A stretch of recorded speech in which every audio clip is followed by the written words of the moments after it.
Monica Ellis stood in front of the full-length mirror inside her modest one-bedroom apartment, smoothing the deep crimson silk of the gown she had kept hidden in a box for nearly 2 decades. It shimmered faintly in the low lamplight, untouched by time, smelling faintly of lavender and memory. Outside, Charleston's humid air clung to the city like a curtain, but inside, the air was still, waiting. 3 days earlier, she had received an invitation, a thick gold envelope, hand-delivered with a smirk by her employer himself, Graham Whitmore. "Charity Gala, Saturday evening," he had said, barely suppressing a chuckle. "Dress code, maximum elegance. You do own something suitable, don't you?" The laughter of his country club cronies had echoed behind him in the hallway like a Greek chorus of cruelty. For 2 years, Monica had quietly cleaned every marble floor, dusted every chandelier, and scrubbed the history out of the Whitmore estate, learning the rhythm of the house like a song she was never meant to hum aloud. She had endured the silence, the patronizing smiles, the way she was spoken around rather than to, always invisible, always tolerated but never seen. When the invitation came, she knew what it was: a trap, a joke, an orchestrated humiliation designed for high society amusement. Graham had even invited local reporters, Monica overheard, saying with a laugh, "Let's give them something to write about. I bet $100,000 she doesn't even show, and if she does, she'll be gone in 15 minutes, eyes down, dress borrowed from the nearest church thrift shop." But what Graham didn't know was that Monica had grown up in rooms just like the grand ballroom at the center of his estate, back when it belonged to someone else, someone she once called family. What he didn't know was that some storms don't break you. They teach you how to walk through thunder with your head held high. When Monica stepped out of the cab and onto the cobblestone drive of the Whitmore estate, the air shifted. She walked past the valet, past the rows of Bentleys and Mercedes, past the gilded doors that opened without question to people who looked the part. And tonight, she looked the part perfectly. Her natural curls framed her face like a halo. Her makeup was subtle, sculpted. Her posture was elegance honed by necessity. As she descended the grand staircase, voices faltered and glasses paused mid-air. The laughter that had filled the ballroom thinned to murmurs. Some recognized her instantly, others needed a beat, but recognition was soon followed by confusion. Was that? No, it couldn't be the maid? "Monica," someone whispered near the champagne fountain. "Is that Monica from housekeeping? She looks different," another voice said, coated in disbelief. "Where'd she get that dress? Lord, she's probably renting it in installments." Monica moved through the crowd like a tide that refused to break, calm and steady, eyes ahead. Her dress caught the light with every step, revealing a crimson too rich to be anything but authentic. She spotted Graham across the room, laughing with his wife Celeste, a flute of Dom Prignon in one hand, the other tucked arrogantly in his trouser pocket. When he saw her, his smile froze just for a moment, but it was enough. Monica reached the center of the ballroom and stood still, surrounded by eyes both mocking and curious. "Well, well," Graham called out, tapping his glass with a silver spoon. "Ladies and gentlemen, let me introduce our very special guest this evening, our hard-working housekeeper, Monica Ellis." The laughter returned, sharper this time. Cameras flashed, catching the moment for social media captions soaked in mockery. Celeste touched her husband's arm, whispering something that sounded like, "Isn't this a bit much?" Graham only grinned. "I'm giving her the moment of a lifetime," he said, loud enough for people to hear. When else would someone like her get to attend an event like this? Monica didn't move. She let the silence fall again. Then she smiled, not the tight, embarrassed smile as they expected, but something far more dangerous, controlled, powerful. "Intimidated?" Graham asked, voice dripping with fake concern. "Not in the slightest," Monica replied. "In fact, I've been in rooms like this long before I was paid to clean them." The ripple that followed wasn't laughter. It was confusion, uncertainty, even discomfort. A few guests shifted awkwardly. Patricia Langdon, wife of Senator Langdon, stepped forward with a condescending smile, wine glass in hand. "That's quite the dress, dear. It must have taken you forever to find something that looked adequate." "Actually," Monica said, voice as smooth as the silk she wore, "this dress belonged to my mother." Patricia blinked, thrown off balance. "Well, I'm sure she had exquisite taste for a housekeeper." "She did," Monica answered. "She wore this very dress to a gala not unlike this one 20 years ago, back when her name was Isabella Ellis Whitmore." A silence thudded across the marble floors. Someone near the string quartet gasped audibly. Graham's expression hardened, the blood draining from his face. "Excuse me," he said, though the confidence in his tone had evaporated. "What did you say?" "Isabella Ellis Whitmore," Monica repeated. "My mother, your father's first love, the woman your family pretended never existed." Celeste stared between Monica and Graham, eyes wide. "She's lying," Graham muttered, his grip tightening around his glass. "This is absurd." "Is it?" Monica took a slow step forward, pulling something from her clutch, a ring. Not just any ring, but the Whitmore family crest ring, complete with the distinct emerald stone only ever worn by direct heirs. A woman nearby let out a sharp cry. "That's Margaret Whitmore's engagement ring," she said. "Only family members have that." "Indeed," Monica said. "This ring was given to my mother by Henry Whitmore himself. I didn't buy it. I didn't steal it. I inherited it. By blood, just like everything else Graham took from us." The room, already silent, seemed to freeze in time.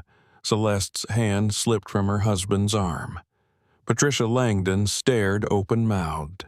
"Are you saying you're not a cousin, a half-sister?" Monica said, locking eyes with Graham.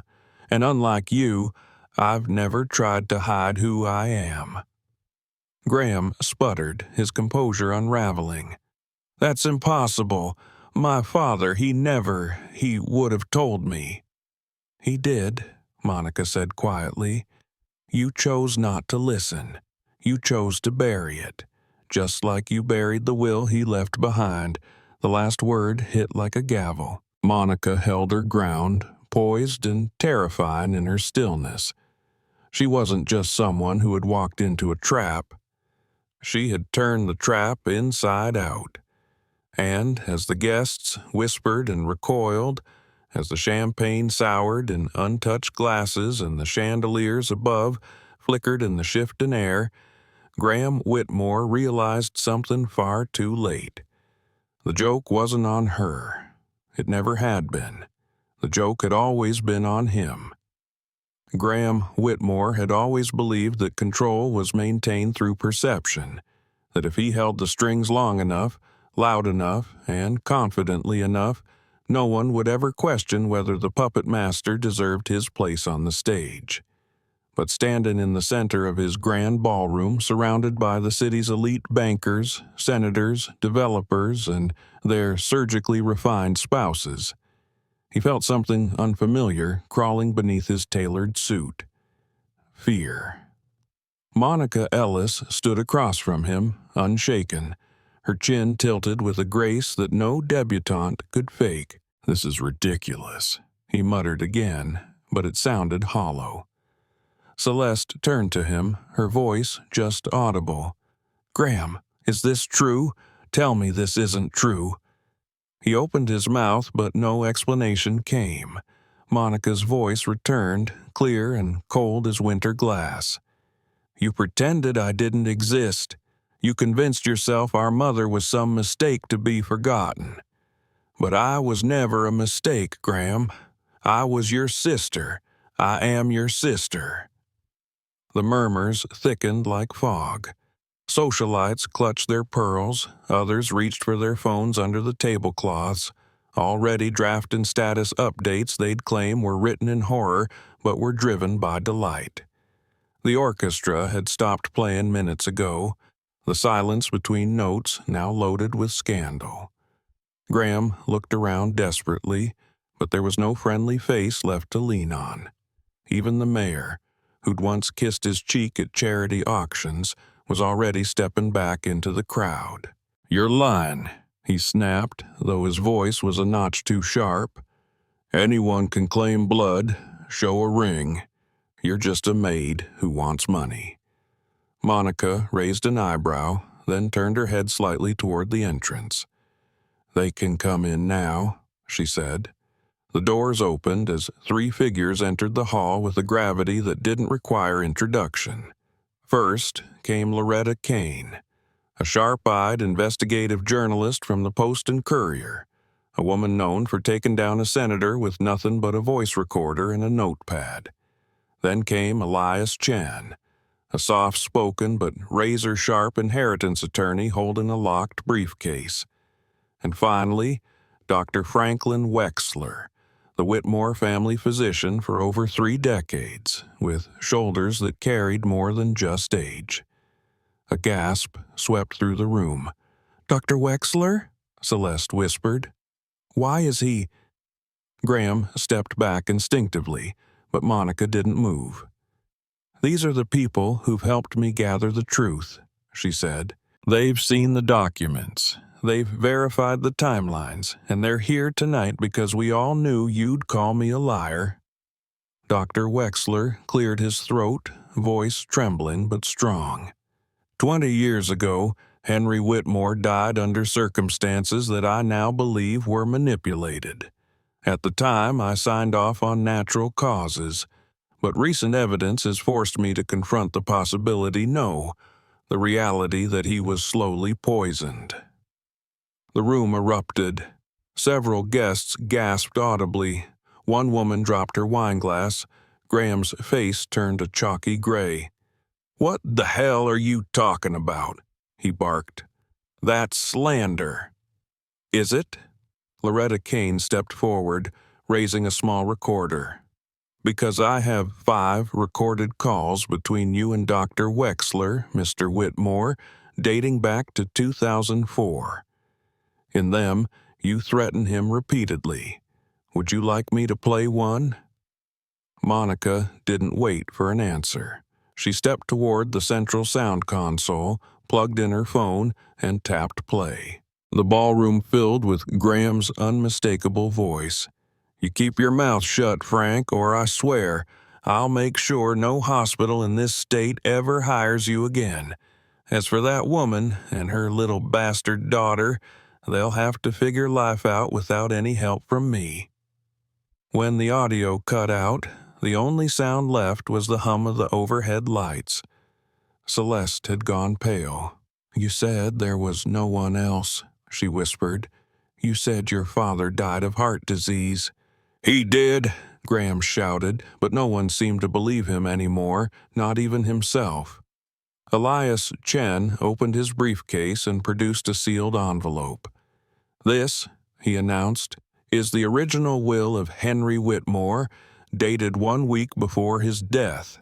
In it, he allocates half of his estate to his daughter, Monica Ellis, with instructions for continued financial support for her mother, Isabella."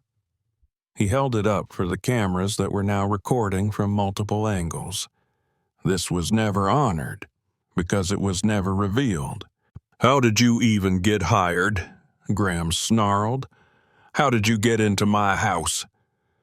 Monica smiled, not the kind that reassures, but the kind that foretells a reckoning. I applied under a false last name. I had credentials. You didn't look twice because you never imagined a woman pushing a mop could push back. You gave me keys, Graham. I had access to your entire world, and I took my time. 2 years' worth of records, bank transfers, hidden files. I collected everything. Celeste looked at her husband with dawning horror. You told me she was just bitter help, that she hated the family because she was poor. My God, Graham, you used me. Graham turned to her, pleading now. I did it to protect you. I didn't want this to come out. I was trying to spare everyone from shame. Monica shook her head slowly. You weren't protecting anyone but yourself.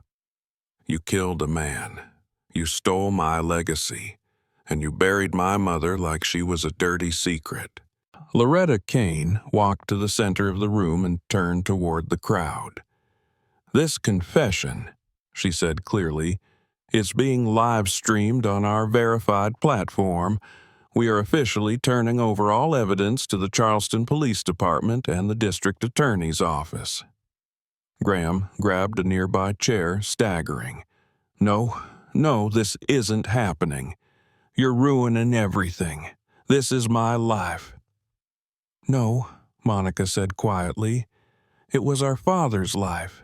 You took it. Now you're watching the truth take yours. Celeste had already stepped away. Others followed, slowly, as if retreating from something infected. No one reached to help Graham. No one offered him defense. The only thing that surrounded him now was the echo of what he'd built power that could not withstand truth. Monica turned away from him, walking slowly toward the stairs. This isn't the end, Graham growled behind her, a final snarl. Monica paused on the second step. You're right, she said softly. It's just the beginning. The moment Monica Ellis reached the sound of the staircase, a commotion began near the grand entrance of the Whitmore estate. The ornate double doors swung open with a force that made the chandeliers above sway. 2 uniformed officers from the Charleston Police Department stepped into the ballroom, followed by a sharp-suited detective carrying a leather-bound case. Their arrival shattered any remaining illusion that this was still a charity gala.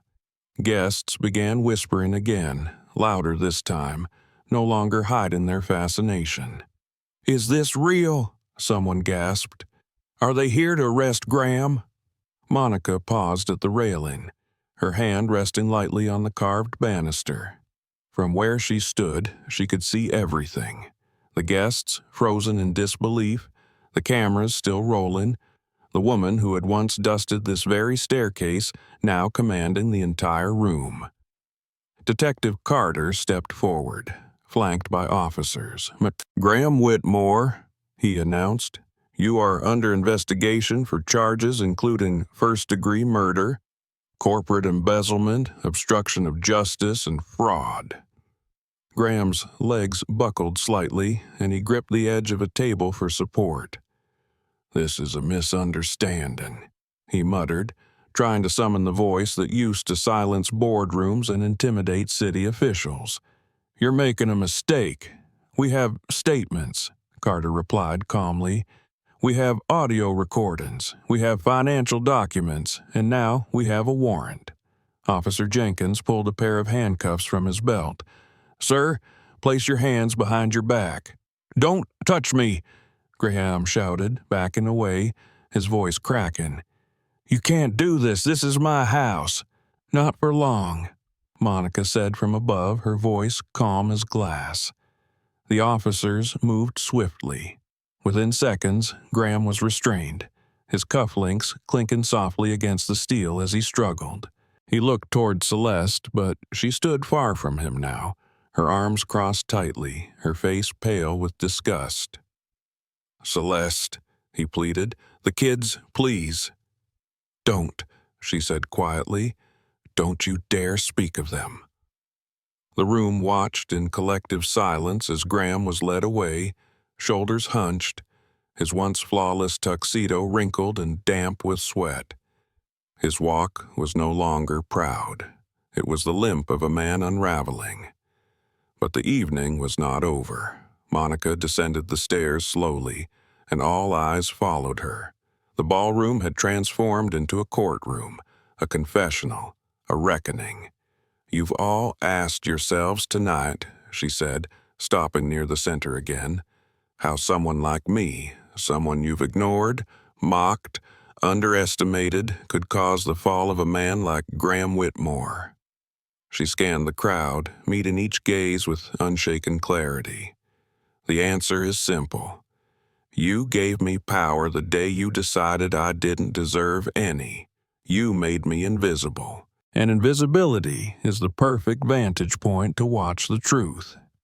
At that moment, Loretta Kane connected her laptop to the mansion's massive projection screen. A large image blinked onto the wall, a bank transfer of $200,000 from Graham's personal account to Dr. Wexler, dated 3 days after Henry Whitmore's death. The memo read, "Consultation confidential." A wave of gasps rolled through the room. "This transfer," Loretta narrated, "was intended to buy silence, but some secrets are too big to bury." Next came email screenshots of internal conversations between Graham and his accountant, coaching him on how to move money discreetly between company and offshore accounts. "I need you to make the numbers dance," Graham's message read. "If anyone asks where $20 million went over 5 years, say it was expansion costs." "He stole from his own company," someone muttered near the bar. Monica stepped aside, allowing Elias Chen to display the revised will again, clear, notarized, and signed, naming her as co-heir.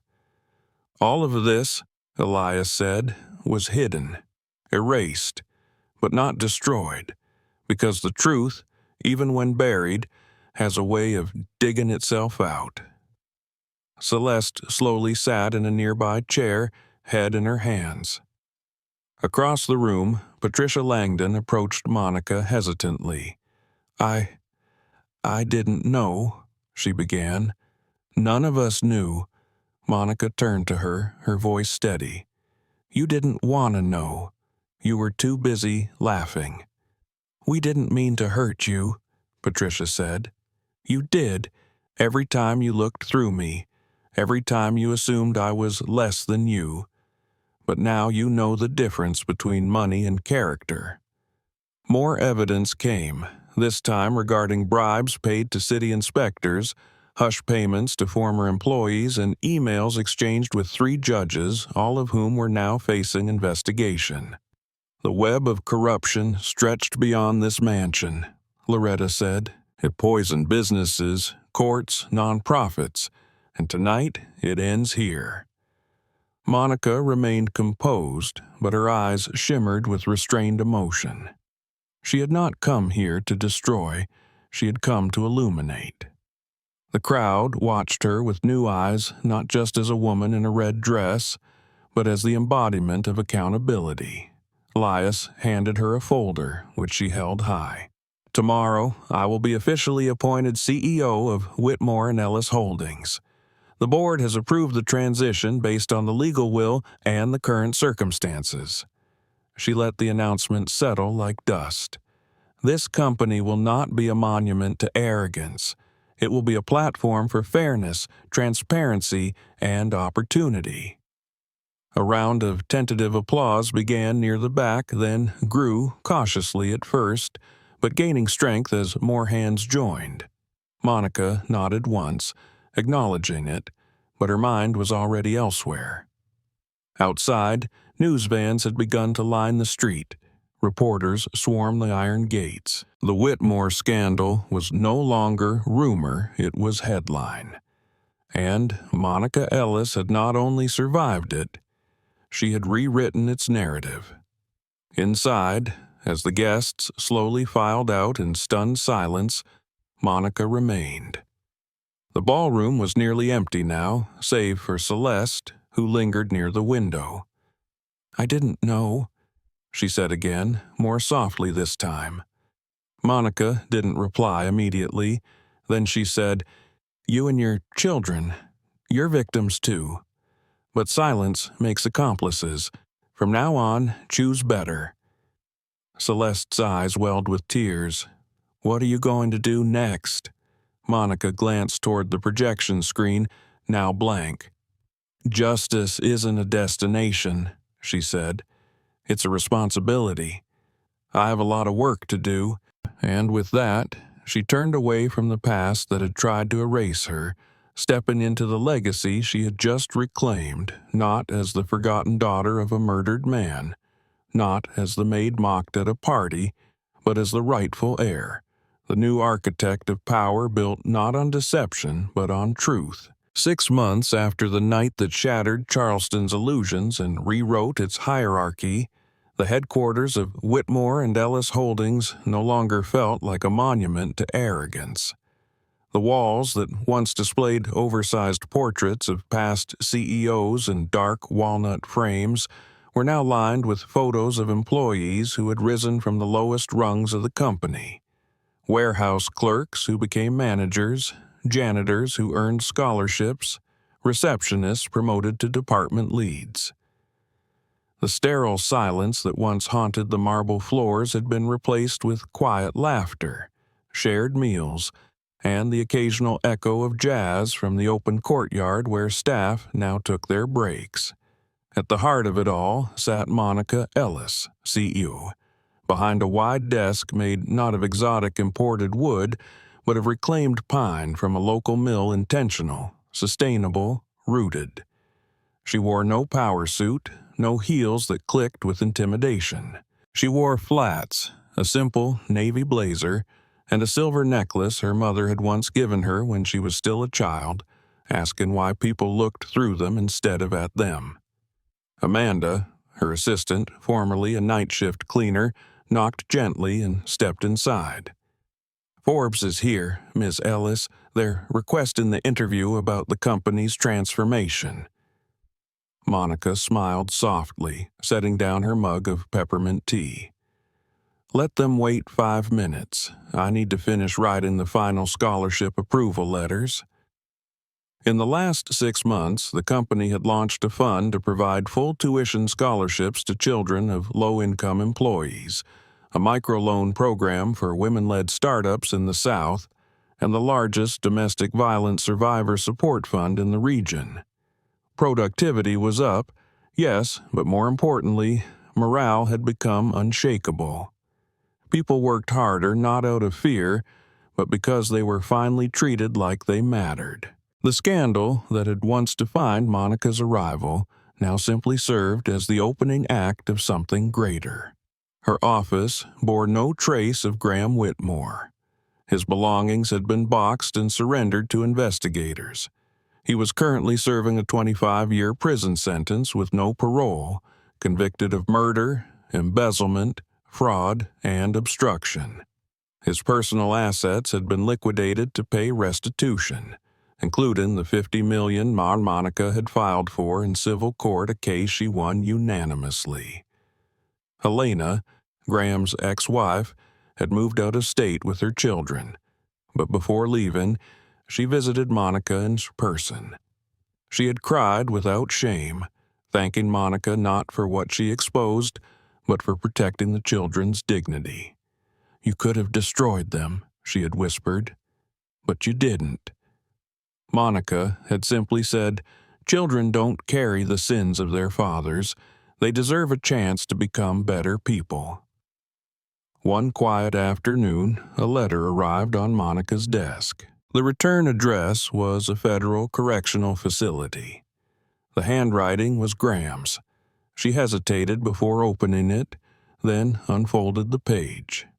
It read, "Monica, I know I don't deserve your forgiveness, but I need you to know you were right. I became someone I can barely recognize. I wake up every morning wondering how much of what I did was choice, and how much was fear disguised as power. My children asked about you last week. They want to meet the aunt who protected them when their father failed." Monica didn't reply. She kept the letter folded in her top drawer, unread again. Forgiveness, she had learned, was a process, not a performance. During the Forbes interview, the journalist asked her a question that would later become the article's headline. "Some say what you did was too cruel, that your revenge was meticulous. What do you say to that?" Monica leaned back, her voice quiet but unflinching. "Revenge would have been destroying him the way he tried to destroy me. Justice is ensuring the truth is revealed and the consequences are real, and ensuring that no one else suffers what I did. There's a difference." The journalist paused. "If you could give one piece of advice to people experiencing injustice, what would it be?" Monica looked out the tall window where employees sat beneath a blooming dogwood tree, sharing sandwiches and laughter. She thought of her mother, of her father, of the house she once cleaned and now owned. Then she said, "The best revenge is not to ruin the people who hurt you. It's to build something so powerful, so unshakably good, that your suffering becomes just the first chapter of a story that ends in triumph." That night, Monica returned home not to the small one-bedroom apartment with peeling paint and echoing silence, but to a warm, sunlit home just outside the city. In the living room, two young girl sisters, adopted 3 months earlier, sat on the floor with colored pencils scattered around them. "Aunt Monica," one of them asked without looking up, "do you think we'll get to meet our real mom someday?" Monica knelt beside her, brushing a curl from the girl's cheek. "You already have," she said softly. "She's not just someone who gave birth to you. She's someone who chose to show up every day, no matter how hard it gets." Later, after the girls had gone to bed, Monica sat by the window and thought of Henry Whitmore, her father. She had barely known him, but in the end, it wasn't about proximity.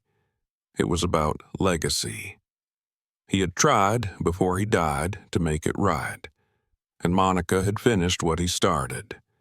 The company he left behind was no longer an empire of exploitation. It was a sanctuary of second chances. Her real victory wasn't in Graham's imprisonment. It was in every life now touched by a ripple of justice. Monica Ellis had once been the invisible maid. Now she was the most powerful woman in Charleston, not because she sought power, but because she used it to protect. And somewhere, deep down, Graham had finally understood what he never could: that dignity can't be stolen, bought, or faked. It's earned, quietly, steadily, in the dark, until one day the entire room has to stop and look.